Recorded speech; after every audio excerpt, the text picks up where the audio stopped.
Hello class, welcome to the Theory of Economic Growth, course number 302 by Stakshi Gupta. Today I am going to discuss with you your unit number 1, that is Introduction of Economic Growth and the Early Models, wherein you have to study concept and importance of economic growth.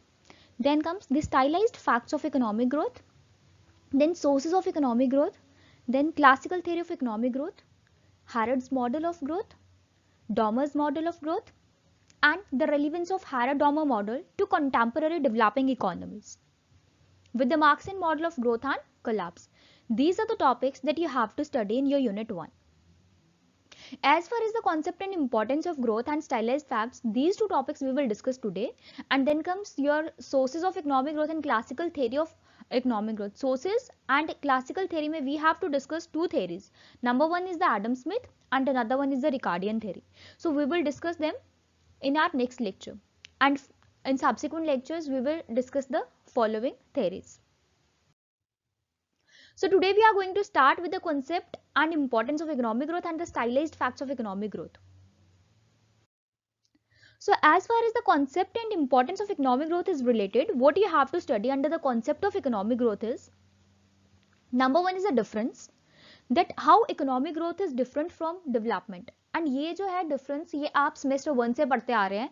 In your economic development you had study the difference between economic growth and economic development. In Indian economic policy you have studied the difference between economic growth and economic development. So I don't think कि इसमें किसी भी बच्चे को कोई problem होनी चाहिए, but yet हम इसको लिटिल बिट डिस्कस करेंगे. Then comes the meaning of economic growth.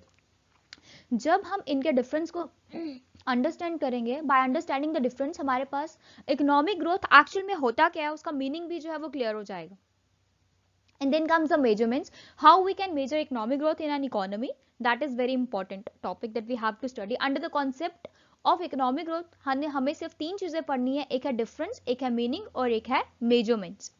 उसके बाद हम बात करेंगे इंपॉर्टेंस इन इकोनॉमिक ग्रोथ की, कि इकोनॉमिक ग्रोथ की क्या रेलिवेंस है, क्यों ये इंपॉर्टेंट है, why we have to study it. And then as far as the difference is concerned, हम कह सकते हैं कि economic growth that is EG and economic development that is ED.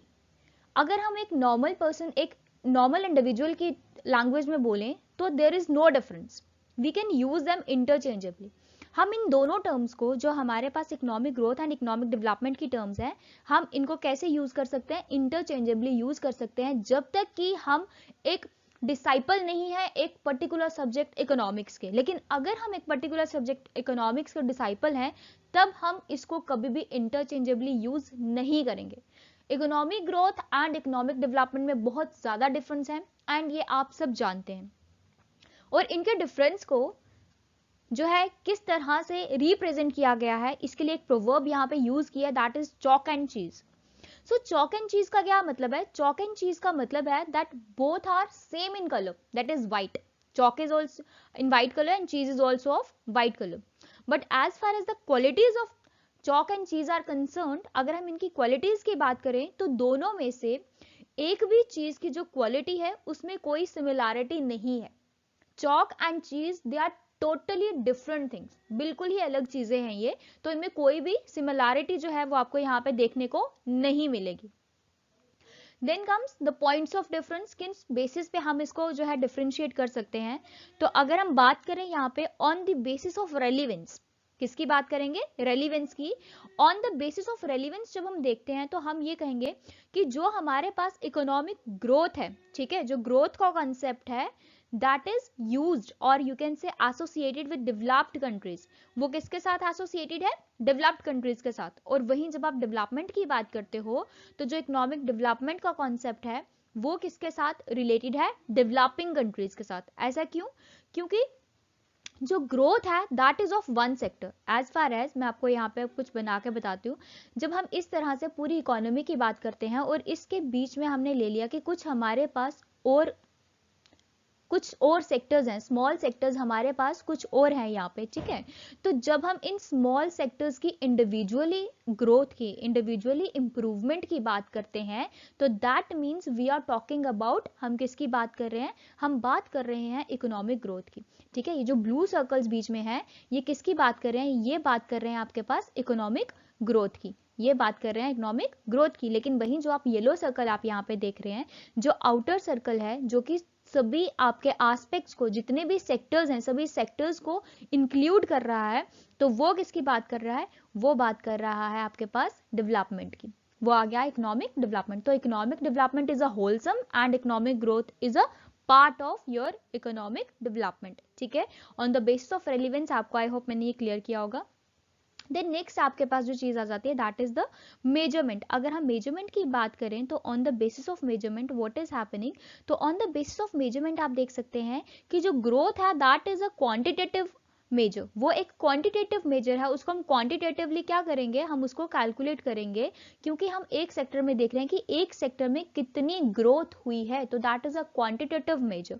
लेकिन जब हम डेवलपमेंट की बात करते हैं तो इट इज बोथ, ये बोथ है, बोथ का मतलब है यहाँ पे quantitative as well as qualitative. तो ये क्या है, ये आपके पास क्वांटिटेटिव भी है और ये आपके पास क्वालिटेटिव भी है। क्यों ये दोनों चीजें क्यों है, क्योंकि ये सिर्फ आपके इकोनॉमी के क्वांटिटेटिव मेजर्स को ही इंक्लूड, जैसे क्वांटिटेटिव मेजर्स में आपके पास आता है नेशनल इनकम, सिर्फ नेशनल इनकम को ही इंक्लूड नहीं कर रहा है ये, उसके साथ ये क्वालिटेटिव मेजर्स मींस आपके स्टैंडर्ड ऑफ लिविंग को, लिटरेसी रेट को, लाइफ एक्सपेक्टेंसी को, इन सब चीजों को भी ये क्या कर रहा है, मेजर कर रहा है। So that is why what we can call it as कि जो डेवलपमेंट है दैट इज रिलेटेड और दैट इज एसोसिएटेड और that is measuring both the concept quantitative as well as qualitative concept, but as far as the growth is related it is measuring only your quantitative aspect, ये सिर्फ आपके quantitative aspect को ही cover जो है वो करता है। Then comes on the basis of you can say your concept. अगर हम कॉन्सेप्ट की बात करें तो हमारे पास जो डेवलपमेंट है उसका कॉन्सेप्ट कैसा है एंड ग्रोथ का कॉन्सेप्ट जो है वो कैसा है। सो यहाँ पे अगर हम बात करें तो देखिए ग्रोथ का जो कॉन्सेप्ट है वो बहुत ही नारोअर कॉन्सेप्ट है, क्योंकि वो एक सेक्टर की, एक इंडिविजुअल पर हेड पे ग्रोथ की बात को जो है एनकाउंटर करता है। लेकिन वहीं जब हम डेवलपमेंट की बात करते हैं तो ये एक ब्रॉडर कॉन्सेप्ट है, और ये ब्रॉडर कॉन्सेप्ट क्यों है, क्योंकि ये जो है ना सारे के सारे जो पैरामीटर्स हैं उनकी बात करता है। अब जैसे ये आउटर सर्कल जो है, अगर हम इसकी बात करें तो ये कब ग्रो होगा, ये ग्रो तभी होगा हमारे पास अगर हमारे इंटरनल सेक्टर्स जो है वो ग्रो होंगे। अगर इंटरनल सेक्टर्स ग्रो नहीं होंगे तो आउटर सर्कल जो है वो भी ग्रो नहीं कर पाएगा, वो वाइडन अप नहीं हो पाएगा। तो in order to widen up the outer circle, that is the development concept, what we have to do is हमें पहले इसके जो इंटीरियर कॉन्सेप्ट्स हैं, जो नारोर कॉन्सेप्ट्स हैं, जो उसके बीच में उसके पार्ट्स हैं, हमें पहले उनको डेवलप करना पड़ेगा। सो आई होप मैंने ये क्लियर किया होगा आप लोगों को। And then comes your scope. On the basis of scope जब हम बात करते हैं तो हमारे पास जो ग्रोथ है that is just talking about increasing economies output, सिर्फ आउटपुट को इंक्रीज करने की बात करता है, इसके साथ बाकी और किसी चीज का कोई भी रिलेशन नहीं है। ग्रोथ क्या कहता है कि आपकी जो आउटपुट है इकोनॉमी की वो इंक्रीज होनी चाहिए, ठीक है। लेकिन जब हम डेवलपमेंट की बात करते हैं तो डेवलपमेंट कहता है कि आउटपुट की ग्रोथ के साथ साथ, मीन्स आउटपुट ग्रोथ तो that is very very utmost important, वो तो इंपॉर्टेंट है ही, लेकिन उसके साथ आपके पास जो स्ट्रक्चरल चेंजेस है they also have to be taken place, वो भी होनी चाहिए। अब यहाँ पे जो स्ट्रक्चरल चेंजेस की हम बात करें, क्या मतलब है स्ट्रक्चरल चेंजेस क्या होती है, तो स्ट्रक्चरल चेंजेस का मतलब यहाँ पे आपके पास आ जाता है कि आपके पास जो आपका प्राइमरी सेक्टर है, जो आपका सेकेंडरी सेक्टर है, जो आपका टर्शरी सेक्टर है, आपके पास तीन सेक्टर्स हैं इकोनॉमी में, ठीक है। एक आपका प्राइमरी सेक्टर है, दूसरा आपका सेकेंडरी सेक्टर है and the third sector is your tertiary sector, और जो थर्ड सेक्टर है वो आपका टर्शरी सेक्टर। तो ये जो तीन सेक्टर्स आपके पास हैं इनमें भी इंडिविजुअली क्या होना चाहिए, इंप्रूवमेंट होनी चाहिए, प्राइमरी की इंप्रूवमेंट होनी चाहिए and that must lead to an improvement in your secondary, and secondary की इंप्रूवमेंट देन वो क्या करनी चाहिए, टर्शरी में भी इंप्रूवमेंट करनी चाहिए। तो इस तरह से जब आपके पास ये सारे सेक्टर्स आपके जो है इंप्रूव होने स्टार्ट हो जाएंगे, जब इन सब में स्ट्रक्चरल चेंजेस आने शुरू होंगी तो ऑटोमेटिकली आउटपुट जो है इकोनॉमी का वो तो बढ़ेगा ही बढ़ेगा, लेकिन उसके साथ साथ आपकी जो स्ट्रक्चरल चेंज जो है that will also take place. As now हमारा जो टर्शरी सेक्टर है that is contributing more than 60% to the GDP, वो जीडीपी में सबसे ज्यादा कंट्रीब्यूट कर रहा है। तो हमने क्या किया है, हमारी इकोनॉमी में प्राइमरी से डायरेक्ट शिफ्ट हुई है किस पे, टर्चरी पे। हम सेकेंडरी सेक्टर को हमने इतना ज्यादा इंप्रूव, इतना ज्यादा डेवलप नहीं किया है। लेकिन डेवलपमेंट जो है वो हमें ये बताता है कि with the growth, with the development in your each sector, हर एक सेक्टर में डेवलपमेंट करने के साथ साथ आपको जो है क्या करना है कि हर एक सेक्टर की जब डेवलपमेंट होगी तो उसके साथ ही आपके पास automatically structural change will come and that will be inculcated under the concept of your economic development. और उस टाइम पे वो इकोनॉमिक डेवलपमेंट के कॉन्सेप्ट में जो है क्या होगा, इनकलकेट होगा, वहां पे वो जाएगा। ठीक है, तो आई होप ये आपको क्लियर हुआ होगा।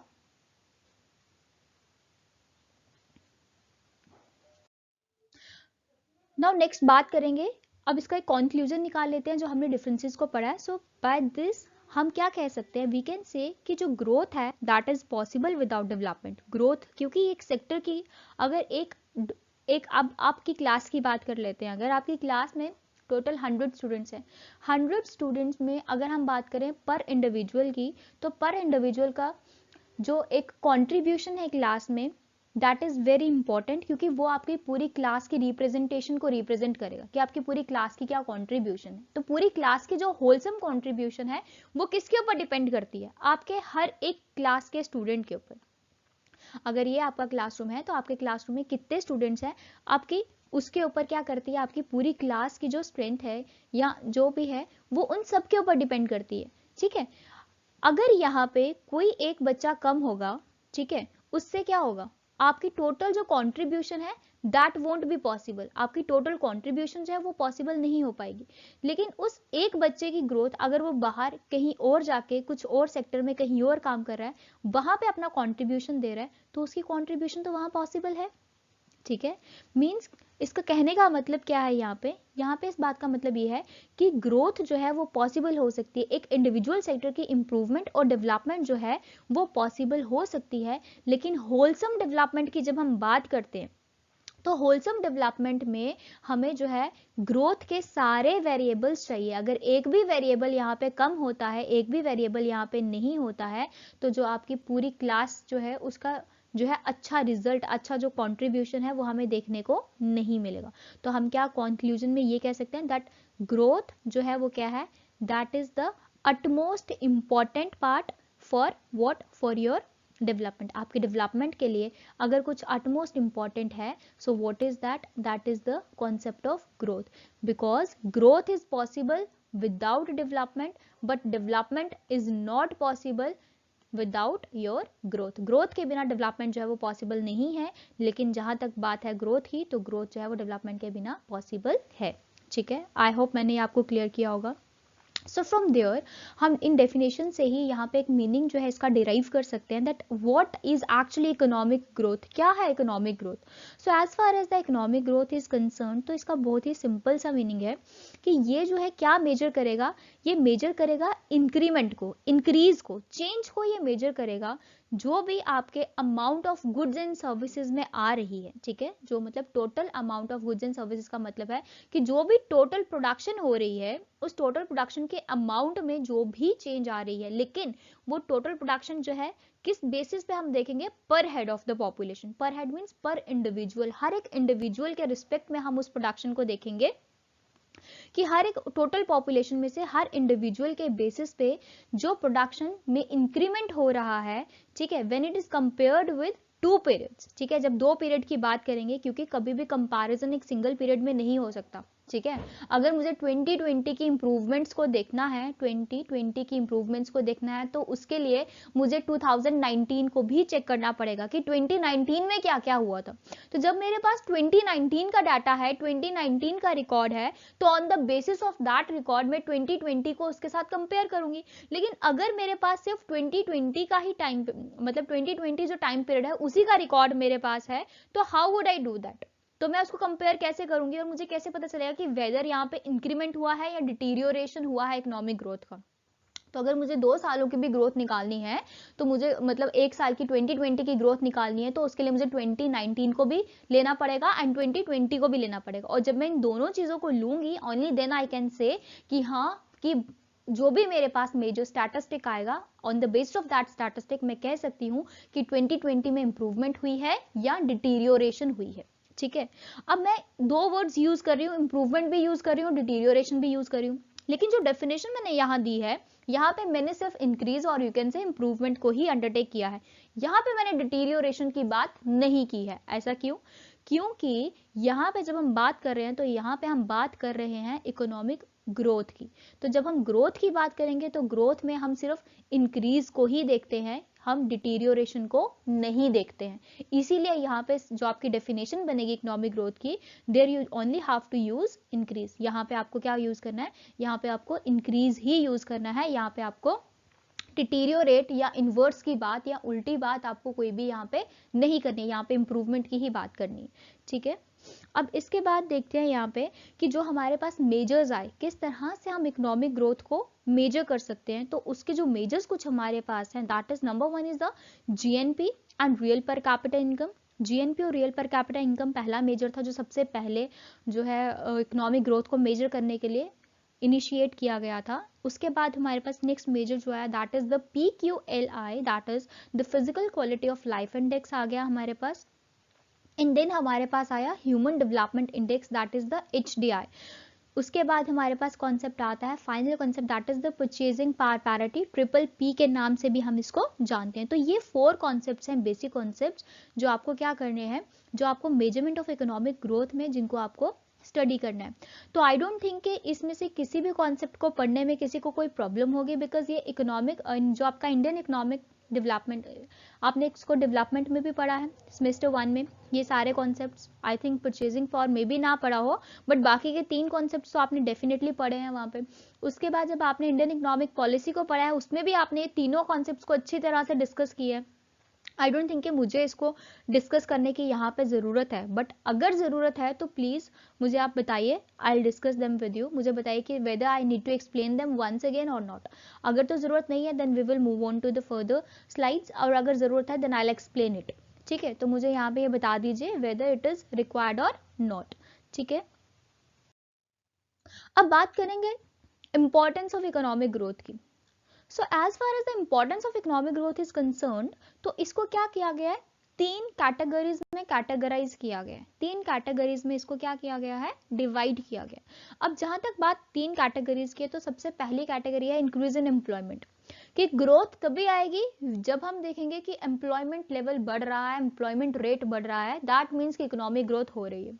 सेकेंड फैक्टर है इसके साथ में, जो इसके साथ एडजॉइनिंग फैक्टर है, that is increase in tax revenue, कि अगर टैक्स रेवेन्यू, अगर गवर्नमेंट की इनकम, अगर गवर्नमेंट को जो रेवेन्यू जनरेट हो रहा है, if that rises, if that increases, अगर वो इंक्रीज होता है तो दैट मीन्स कि इकोनॉमिक ग्रोथ हो रही है। And the final category is increase in consumption, अगर लोगों की कंजम्पशन जो है वो बढ़ती है, consumption of goods and services जो है अगर वो एनहांस होता है, दैट मीन्स कि इकोनॉमिक ग्रोथ हो रही है।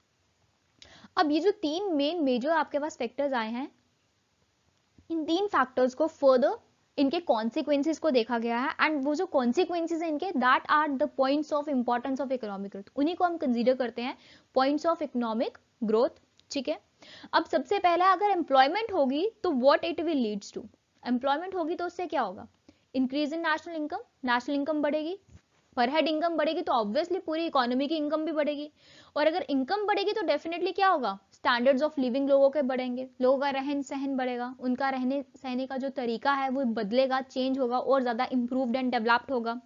और जब एक बारी रहन सहन बदल जाता है तो that means that is the basic characteristics of your improvement in human capital, तो उसी से ह्यूमन कैपिटल आएगी। क्यों?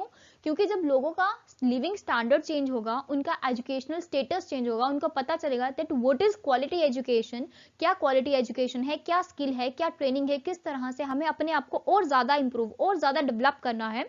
सो that comes under your improvement of human capital, तो ऑटोमेटिकली क्या होगा, उससे ह्यूमन कैपिटल जो है that will be promoted and improved. And then comes, और जब ये ऊपर की तीनों चीजें हो जाएंगी, it automatically leads to your reduction in poverty rate, तो ये क्या करेगा, जो आपका पॉवर्टी रेट है उसको बिल्कुल रिड्यूस कर देगा। ठीक है, उसके बाद बात करेंगे हम इंक्रीज इन टैक्स रेवेन्यू। अब टैक्स रेवेन्यू की बात करते हैं कि अगर हम टैक्स रेवेन्यू को जनरेट कर रहे हैं, so what is happening with that. Tax revenue अगर हम इंक्रीज करेंगे, अगर गवर्नमेंट का टैक्स रेवेन्यू जो गवर्नमेंट का इनकम है, अगर इफ दैट राइजेज, अगर वो बढ़ जाता है, देन व्हाट विल हैपन, तो उसके कॉन्सिक्वेंसेज हमारे पास क्या हो जाएंगे। तो उसके कॉन्सिक्वेंसेज में सबसे पहला हमारे पास जो यहाँ पे आता है, दैट इज वो क्या है कि इंप्रूवमेंट इन पब्लिक सर्विसेज। कि अगर गवर्नमेंट के पास फंड जनरेट होता है, इनकम आती है, तो उससे होगा क्या, पब्लिक सर्विसेज में इंप्रूवमेंट होगी। एंड पब्लिक सर्विसेज में आप क्या इंक्लूड कर सकते हैं, पब्लिक सर्विसेज में आपके पास आ सकते हैं गवर्नमेंट हॉस्पिटल्स, ठीक है, और यू कैन सिंपली से हेल्थ सेक्टर आ जाएगा, ठीक है। पब्लिक सर्विसेज में आपके पास हेल्थ सेक्टर आ गया, देन आपके पास आपका एजुकेशनल सेक्टर आ गया, ठीक है, उसके बाद आपका इंफ्रास्ट्रक्चर आ गया। तो ये सारी चीजें जो है कब डेवलप होंगी, अगर क्या होगा, अगर इकोनॉमी में गवर्नमेंट के पास फंड होंगे, अगर गवर्नमेंट के पास इनकम्स होंगी। अगर गवर्नमेंट के पास इनकम नहीं होगी तो हमारी जो पब्लिक सर्विसेज हैं ये कभी भी क्या है, डेवलप नहीं हो सकती। तो अगर हमें पब्लिक सर्विसेज को डेवलप करना है, इंप्रूव करना है, तो उसके लिए जो सबसे इंपॉर्टेंट चीज है that is the government taxes. Government के जो टैक्सेस हैं, जितना उनका रेट हायर होगा, जितने वो ज़्यादा बढ़ेंगे, जितना गवर्नमेंट का रेवेन्यू ज़्यादा जनरेट होगा, उतनी हमारे पास जो है, जो हमारी पब्लिक सर्विसेज हैं वो क्या होंगी, उतनी इंप्रूव हो जाएंगी। और जब पब्लिक सर्विसेज इंप्रूव होंगी तो ऑब्वियसली क्या होगा, it will reducing the debt ratios. तो हमारे जो डेट है वो कम होना स्टार्ट हो जाएंगे। क्यों कम होना स्टार्ट हो जाएंगे, क्योंकि अब हमारे पास स्किल है, और स्किल की वजह से हमने अपना हेल्थ सेक्टर, अपना एजुकेशनल सेक्टर, अपना इंफ्रास्ट्रक्चर, जब हमने सब कुछ डेवलप कर लिया है, तो ऑटोमेटिकली व्हाट विल हैपन, अब हमें किसी भी कंट्री से कुछ भी लेने की, डेट लेने की जरूरत नहीं पड़ेगी। और अगर हम पब्लिक सर्विसेज को इंप्रूव करते हैं, health sector, education sector and infrastructure को डेवलप करते हैं, इंप्रूव करते हैं, तो it will automatically leads to what, it will automatically leads to budget surplus. तो ये क्या करेगा, ये मुझे बजट सरप्लस की तरफ ले जाएगा। और जब मेरे पास मेरा बजट सरप्लस हो जाएगा तो ऑटोमेटिकली मेरा जो डेट रेट है वो क्या हो जाएगा, वो कम हो जाएगा। तो वही मुझे करना है, मुझे रिड्यूस करना है अपने डेट को टू जीडीपी रेशियोज, ठीक है। And then comes the promotion of economic justice. Economic justice का यहाँ पे क्या मतलब है कि जो इकोनॉमिक इनइक्वालिटी है उसको हमें क्या करना है, रिड्यूस करना है। किसको रिड्यूस करना है, द इकोनॉमिक इनइक्वालिटी। जो इकोनॉमिक इनइक्वालिटी है हमारी कंट्री में, उसको हमें क्या करना है, we need to reduce that, हमें उसको रिड्यूस करना है। और जब हम इसको इकोनॉमिक इनइक्वालिटी को रिड्यूस करते हैं, only then we will leads towards the promotion of economic justice. तभी इकोनॉमिक जस्टिस जो है वो प्रमोट हो सकता है। और इकोनॉमिक इनइक्वालिटी को रिड्यूस करने का सबसे बेस्ट जो वे है that is the distribution of income, redistribution of income in an efficient and allocative way. अगर हमारा डिस्ट्रीब्यूशन ऑफ इनकम जो है एफिशिएंटली एंड एलोकेटिवली होता है, only then what is happen, तभी हम जो है क्या कर सकते हैं, इकोनॉमिक जस्टिस को इंप्रूव कर सकते हैं। तो आई होप ये सब आपको क्लियर हुआ होगा। अब इसके लास्ट पार्ट की तरफ मूव ऑन करते हैं, that is the increase in consumption. अब इंक्रीज इन कंजम्पशन का क्या मतलब है, इंक्रीज इन कंजम्पशन का सिंपल सा मीनिंग है that increase in consumption means कि आपकी जो डिमांड है गुड्स एंड सर्विसेज के लिए वो अब एनहांस हो गई है, वो बढ़ गई। तो जब आपकी गुड्स एंड सर्विसेज की डिमांड बढ़ जाएगी, उससे होगा क्या कि जो प्रोड्यूसर है, जब प्रोड्यूसर को लगेगा कि मेरे आउटपुट की डिमांड, मेरे प्रोड्यूस की डिमांड है, तो वो क्या होगा, उससे उनकी इन्वेस्टमेंट जो है दैट विल बी इम्प्रूव, वो क्या होगी, वो इंप्रूव होगी। अब यहाँ पे क्या है, हमारे पास दो तरह के इन्वेस्टर्स आते हैं, हमें बताएं।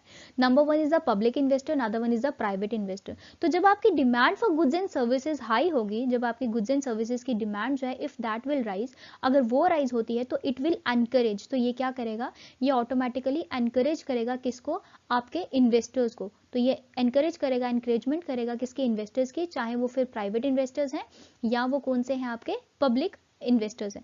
Private investors and public investors, जब दोनों में क्या होगा, जब ये दोनों एनकरेज होंगे, तो एनकरेज होने के बाद ये क्या करेंगे, ये अपनी इन्वेस्टमेंट को इंक्रीज करेंगे। तो क्या होगा, इससे इन्वेस्टमेंट जो है इंक्रीज हो जाएगी। और जब इन्वेस्टमेंट इंक्रीज होगी तो ऑटोमेटिकली आपके पास क्या आएगा, मोर स्टैंडर्ड ऑफ गुड्स आपके पास आएंगे, आपके पास जो अवेलेबिलिटी है गुड्स की, and you have more choice of goods, आपके पास जो है चॉइस क्रिएट होगी, जिसकी वजह से अगेन क्या होगा, आपकी जो डिमांड है वो क्या हो जाएगी, जब आपके ज़्यादा वेराइटी ऑफ गुड्स होते हैं तो आपकी डिमांड जो है वो भी क्या हो जाती है, इंक्रीज होती है। तो इस तरह से ये सर्कुलर फॉर्म में हमेशा मूव करता रहेगा। तो आपने क्या किया, आपने इंक्रीज की अपनी कंजम्पशन, कंजम्पशन को इंक्रीज करने से हुआ क्या, कंजम्पशन को इंक्रीज करने से आपकी जो डिमांड है गुड्स एंड सर्विसेज के लिए वो बढ़ गई।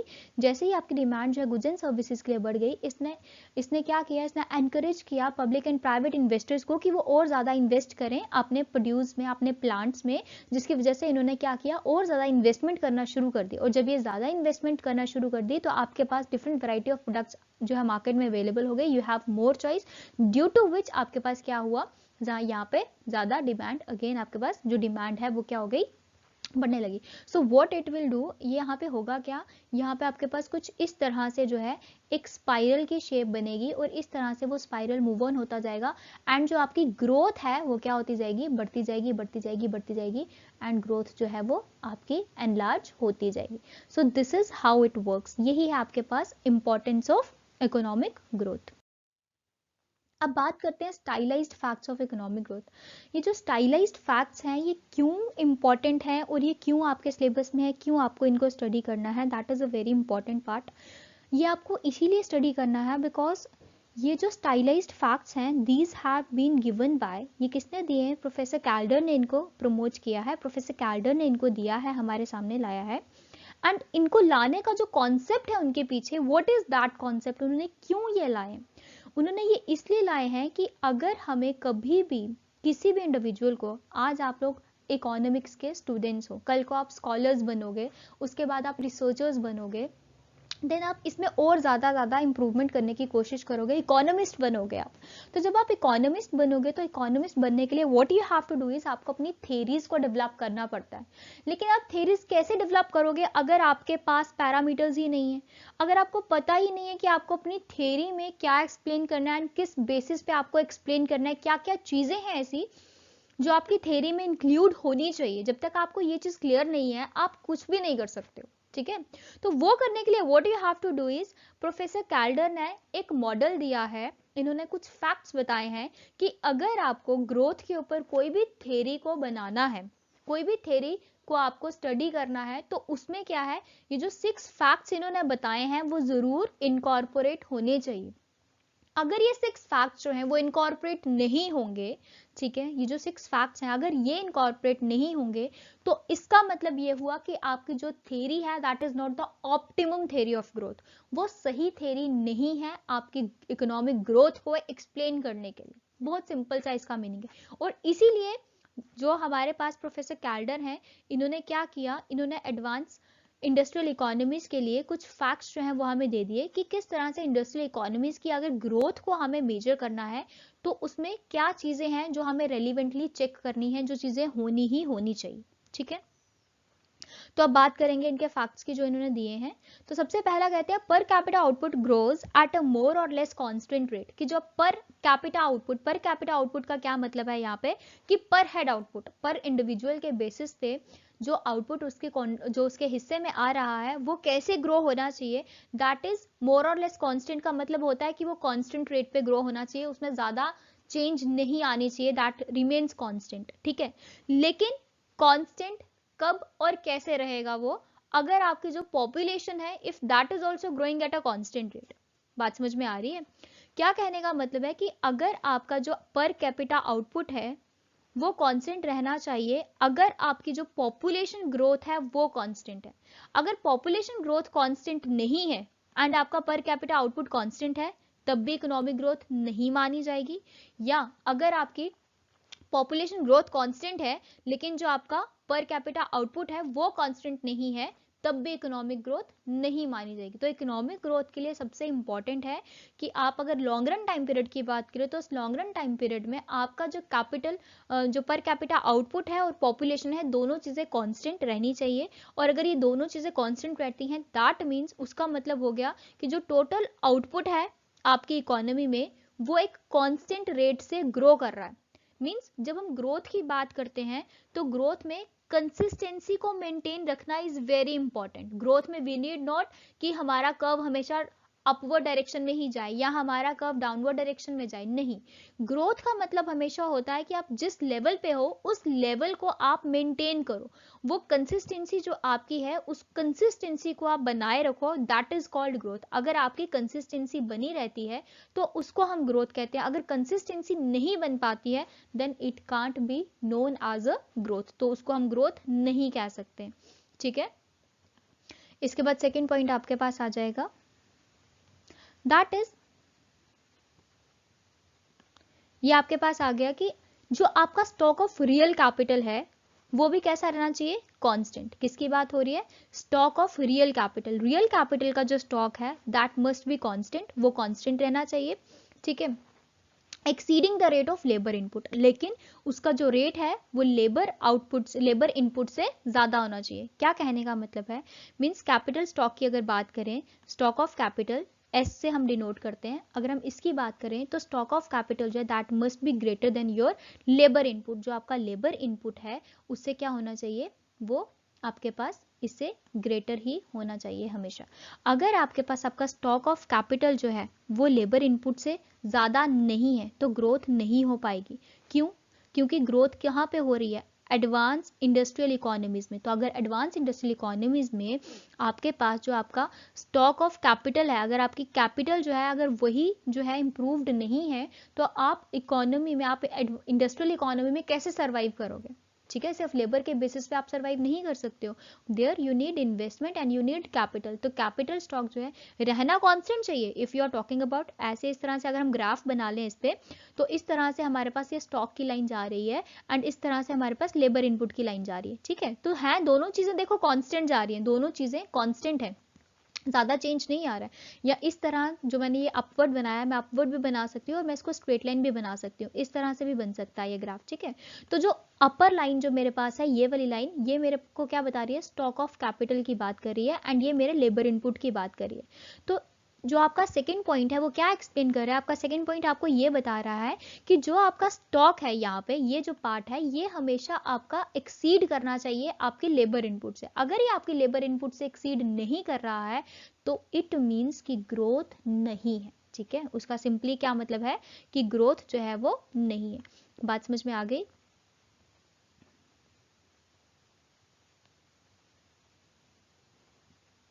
तो नेक्स्ट पॉइंट की बात कर लेते हैं, that is the rate of growth of real output. जो रियल आउटपुट है आपका and the rate of growth of stock of capital, ये दोनों कैसे होनी चाहिए, इक्वल होनी चाहिए। क्या मतलब है यहाँ पे, मतलब कि जो आपका आउटपुट है that is X, X must be equals to किसके बराबर होना चाहिए, this is equals to your what, rate of growth of stock of capital. Means rate of growth of stock of capital, simple capital की बात नहीं की है यहाँ पे rate of growth of capital की बात की है, ठीक है। सिंपल कैपिटल होती तो हम उसको सिंपली के से डिनोट करते, लेकिन यहाँ पे के साथ क्या है, आपका रेट ऑफ स्टॉक जो है वो भी इन्वॉल्व है, तो हम इसको यहाँ पे स्मॉल के साथ डिनोट करेंगे, हम इसको यहाँ पे कैपिटल के साथ डिनोट नहीं करेंगे। जो इस इक्वेशन का मतलब है वो ये मतलब है दैट एक्स जो है that is equals to R of K, means rate of growth of capital के बराबर है।